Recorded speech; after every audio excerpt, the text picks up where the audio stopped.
Hey guys, it's Chris Painter here, and I've male pattern baldness. I think it was about 2015 where I first noticed that I started receding with my hair. Looking at my family history, my dad lost his hair in his mid-20s. My brother, he lost his hair in his mid-20s. They're both completely bald. My dad's side of the family, they're all bald or, very thin on top. And I thought I was probably going to go the same way, but I was about 25, 26 then. I still had my hair and I thought, yeah, it might just go a little bit thin. I could probably deal with that. I'd say it wasn't until about 2019 where I started noticing a massive change in my hair. I would always have like my hair parted across and my fringe down, and I remember like washing my hands at work and there's like a light directly above you. I must have just caught the light really bad, and I just looked at my hair and I was like, I can't believe it, I can see my scalp. I remember just like right then just crying and just being like, this is it, it's going so far back. Like my hair was pretty much back to here at this point, and like I'd phone my girlfriend and I was like, so what do I do? She wasn't worried about it, but it was really like that point, I think it was really affecting me. It was then that I decided, you know what, I'm gonna have a little look online at some hair clinics in London, and I came across the Belgravia Centre. So I took some pictures of like above and the sides and like the hairline, sent it over to them, and they were like, yeah, sure, come down, we'll have a consultation with you. So I went down to the Belgravia Centre in December 2019. I had a consultation with one of the doctors there. She said, judging by your genetics with your family history, yeah, you have male pattern baldness, your hair is thinning and you're losing your hair. I was like, oh, great, that's exactly what I wanted to hear. So like, what are the options? What can we do about it? So they suggested things like Minoxidil Finasteride, PRP, and they were just throwing all this information at me, which was just overwhelming, and just having someone tell you that you're losing your hair was just a bit much. So I was like, do you know what? Thank you so much for everything. Can I just take this information and think about it? And they're like, yeah, sure, just come back, whenever you're ready. A couple of weeks went by and I was like, really not happy about the sort of condition of my hair. I mean, my hair wasn't in the greatest condition either. So I contacted the Belgravia Centre and I was like, yeah, do you know what? I'll go for the minoxidil treatment. And they're like, brilliant. We recommend doing the 10% dosage because you do it once a day instead of twice a day with like 5% options that are out there online. And their treatment also comes with something called azelaic acid. So this is the minoxidil with azelaic acid. And the azelaic acid basically acts as a DHT blocker, which prevents all of the DHT attacking your hair follicles, therefore causing them to shrink and fall out.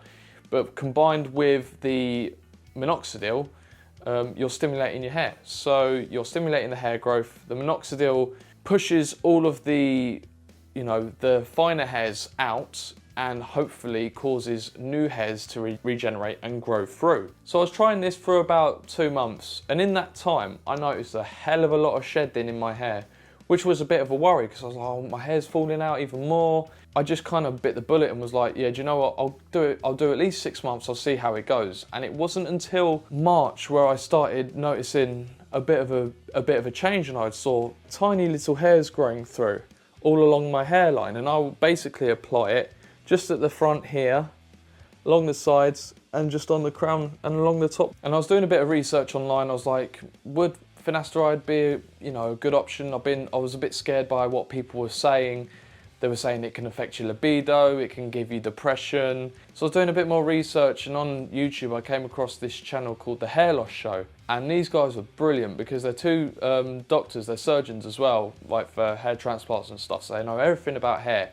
They're based in Australia. They explained the pros and cons of finasteride so well that it made me be like, yeah, do you know what? I will get finasteride, and I gave it a go. But I didn't go to Belgravia for it because I couldn't afford the charges that they do, because they include all of like the catch-ups and like that direct medical support. But I had all of that information and knowledge through the Hairloss show, so they were like, you can just get it from your local pharmacy if they supply it. So luckily my local pharmacy did. Here we go, finasteride here, and there's 28 tablets in here. It's 1 milligram measure, and you take 1 tablet every single day. But what I do, 1 tablet, I will take it 3 times a week. So I have it on a Monday, a Wednesday and a Friday. It kind of reduces the chance of you getting any side effects, and it also gives you the right amount of levels to combat the DHT that's causing your hair loss. And the only sort of thing that I noticed by the side effect from taking the finasteride is that I'll get a little bit of brain fog. You know, I'll walk into a room and wonder why I walked in there, and then the next minute I could be having a conversation with someone and just my mind just goes blank. Sorry, I zoned out then. But the thing is, like, I've always been like that. I've always been a bit ditzy and like forgetting stuff and not really knowing what's going on and not being with it. So it hasn't really made a change. It's just obviously since taking this medication, I've been more aware of it. If you have a positive mindset, or if you go into this thinking, oh, you know, it affects your libido, then it probably happened, you know. But so far for me, I wake up every morning like there's a, you know, there's a tent. So like there's no issues for me there. The only thing is, like I say, it's just the brain fog. And that's like when the lockdown hit in the UK, which was like bang in March. So I couldn't go down to barbers, couldn't get a haircut or nothing. So I was like, well, what am I gonna do? I was watching a bit of Game of Thrones again, and watching like The Witcher and stuff, and I was like, do you know what, Jason Momoa, his hair is wicked, and like I'd love to have hair like that. Everyone I work with, like there's people that have like long luscious locks of hair. I mean, like I'm a drummer. Drummers are supposed to have long hair, do you know what I mean? So I was like, well, I want to give it a go. I'm gonna grow it out and see what happens. I had a pretty shocking routine, to be fair. Like I didn't know any different, do you know what I mean? I'm a bloke. Just use 2-in-1 Head and Shoulders, and I would get up in the morning, have a shower, because I'm a squeaky clean boy. You've got to have a shower every day, guys. I'll be showering in the morning, washing my hair, 2-in-1. Before I go to bed, bang in the shower again. Well, not banging. I'd go in the shower and like put the Head and Shoulders on again, and then go to bed. And I wake up and I'd have like loads of dandruff, and I was wondering like, why I've got so much that I'm washing my hair so much and I'm using the Head and Shoulders 2-in-1. What's the issue here? And then it weren't until like June, I suppose, where my hair was starting to really grow out and it was getting quite long and looking really good. It was looking a lot better. Do you know what I mean? Like the hair follicles were growing back. The hair was getting like baby hairs coming through, and they were starting to get thicker and they were getting darker. And I was looking online for ways to manage my hair. So I literally just typed in, I went onto YouTube and I was like, how to manage long hair. Bang, Trav White was literally right there. And I was like, all right, sweet. Click on it, have a look, see what happens. This guy, like the information that Trav supplied was brilliant, because it was stuff about how to figure out what your hair type was. And I was like, oh, I don't know. And then he was like, there's basically this PDF, you just go through it to figure out what your hair type is.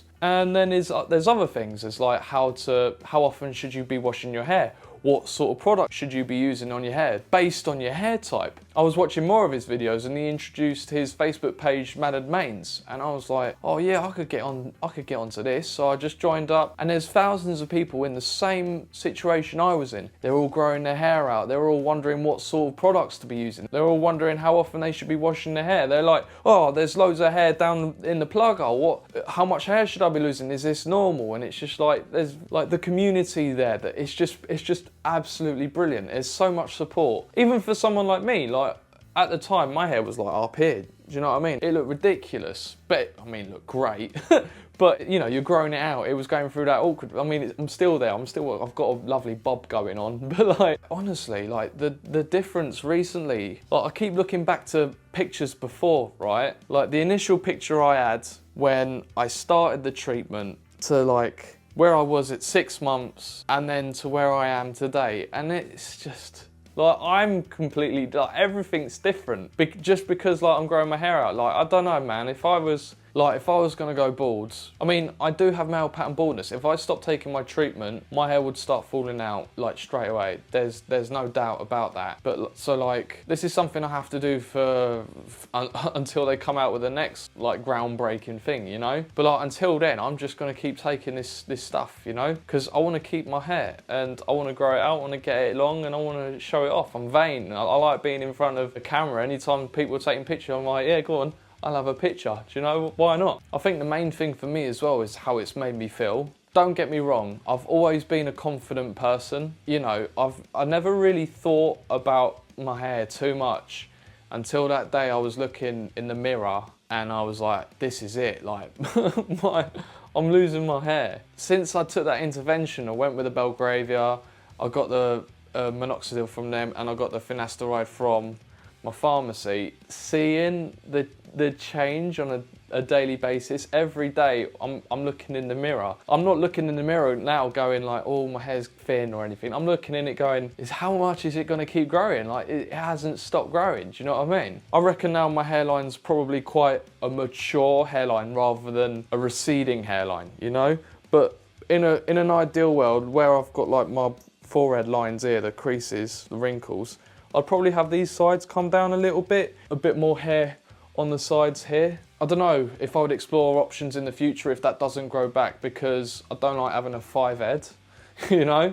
In comparison to where it was 12 months ago, it's night and day. And being able to grow out my hair, like if lockdown didn't happen, I doubt I would have been able to grow my hair out to this length. If I weren't taking this medication, I would not have had the balls to grow my hair out, because as your hair gets longer, it does look thinner, you know? I would have been quite insecure with how thin my hair was 12 months ago to being as long as it is now. I don't know, because it would have still all been like way back here and really thin and stuff, you know? And like even the back, like the thickness at the back has changed so much as well. I mean, this is still quite fine in that area there where my crown is, but you know, I would say that's pretty normal now considering the condition of my hair. So if you're in the same position, right, I would 100% recommend you just go and speak to someone. Honestly, it's the best thing that you could do for your mental health. For me, my hair is a big part of me and it always has been, right? And to see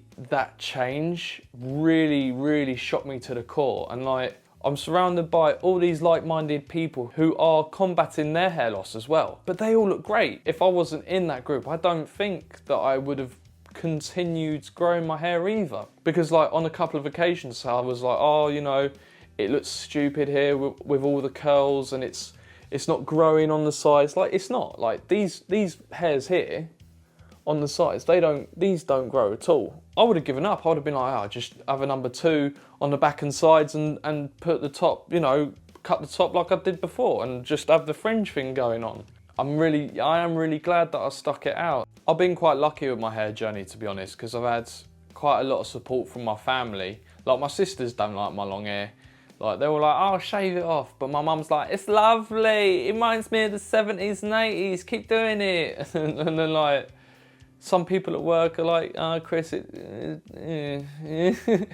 don't suit you too much. Yeah, I suppose my hair did look better when it was shorter. Well, not better, I just looked different because I had a style. This isn't the style yet, I'm still growing my hair out. So yeah, it's gonna be really exciting to see what happens. I'm gonna continue taking the treatment because you know, for me, it's working at the moment, and we'll see what happens. Cheers.